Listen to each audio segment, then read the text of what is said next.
Welcome, my name is Colleen Tauke and I'm the sewing specialist here at Fons & Porter. In this Quilting Quickly tutorial, I'm going to show you how to put together two different blocks in the quilt called Poetic Pathways. If you'd like to purchase our pattern or any of the tools you see, please visit our website. We're going to be looking at the quilt behind me. It has two different blocks in it and they are rectangular shaped. A lot of times when we're making blocks for a quilt, they're square. But in this case, they are rectangular shaped. You'll see I have substitution fabric, so you can see what it would look like in batiks too. But you can see the block that has kind of a sawtooth step through it, and then with one that looks a little like an Irish chain going through diagonal with different size squares or rectangles through it. So we're going to be working with those two blocks we're trying to create. And we're going to be also, in this one, the pre-cut is a 10-inch square, which is used to create this portion of the quilt. And then we're going to be adding 4 or 5 other fabrics and the background fabric that you can see on the one behind me to kind of bring all of it together. So in order to create this first block, what we're going to be working with is that pre-cut 10-inch square. And you're going to cut some of the background fabric in 10-inch squares also. And we're going to be making triangle squares to start with. So you probably have done this method before, but for those who haven't seen it, what we're going to do is mark the large square with a diagonal line.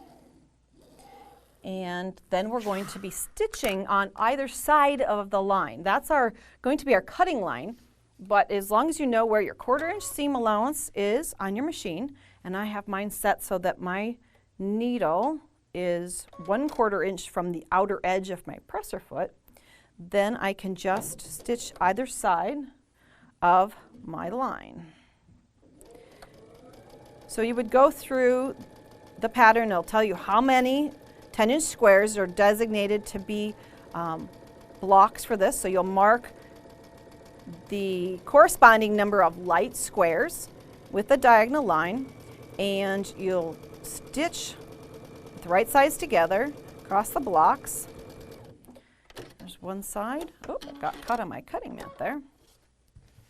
I bet you have a larger sewing room possibly than this in your home. But we get down the other side. If you aren't real comfortable for where the 1/4 inch seam would actually fall then from that center, you can go ahead and mark 1/4 inch to either side of that dividing line. And once you have their stitching all done, then you're going to come in and you're going to cut the two pieces apart. This will yield 2 rectangle squares, or triangle squares, I mean. I was thinking about that rectangle at the very end. So we got triangle squares here, 2 at a time. So we open these up, they're already ready to go. What we need to do then is we're going to press. I'm just going to finger press because of time here. I'm going to press that to one side like this. And what you're going to do then is you're going to subcut this into strips. So what we do is come in here, and I have a little cheat sheet. You'll want to follow the instructions on your pattern. This is cut into 2 3/8 inch strips. It's a little bit different number than we're used to using, but that divides this entire square, or triangle square, into 4 equal parts. So 2 3/8 inches. It's one of those that you just have to take one more little step to make sure you're at the 3/8 mark. We're going to cut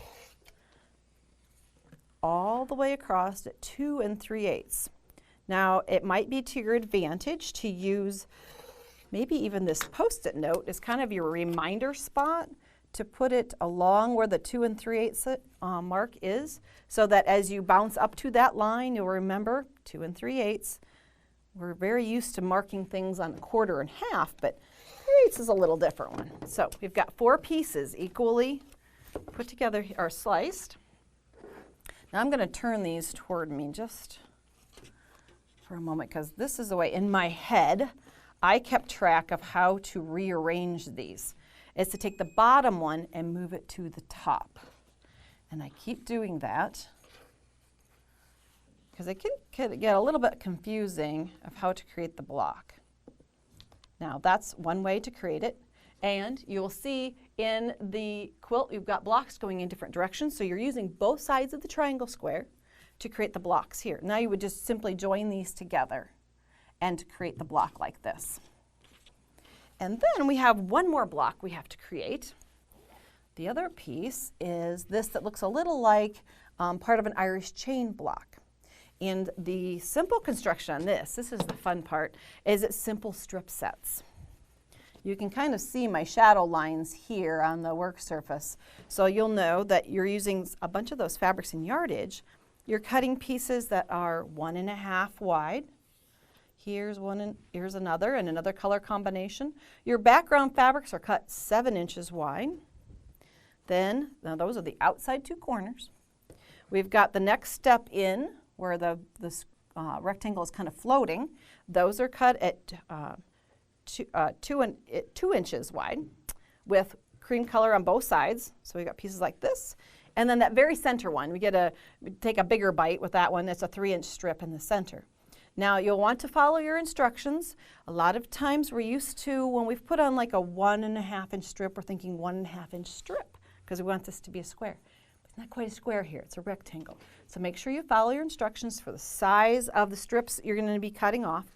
They're 1 5/8. Again, you might want to use that Post-it note as your bumper to make sure you cut the 1 5/8 each off of those. 2 3/8 off the next size. And actual 3-inch, that's a 3.5-inch unit in the very center. Once you've got your strips all cut, you're just joining strips together. Here's a tip, because I put mine together wrong. You don't want to do that. Make sure that you orient these according to the diagram that we put in the pattern so that you get the diagonal going the right direction, because it's very easy to have them all going a different direction and your seam allowance is running in the wrong direction. So just follow instructions. You'll be able to put together poetic pathways for a really fun design. Thanks for joining me. If you'd like to see more of our Quilting Quickly tutorials, please visit our website.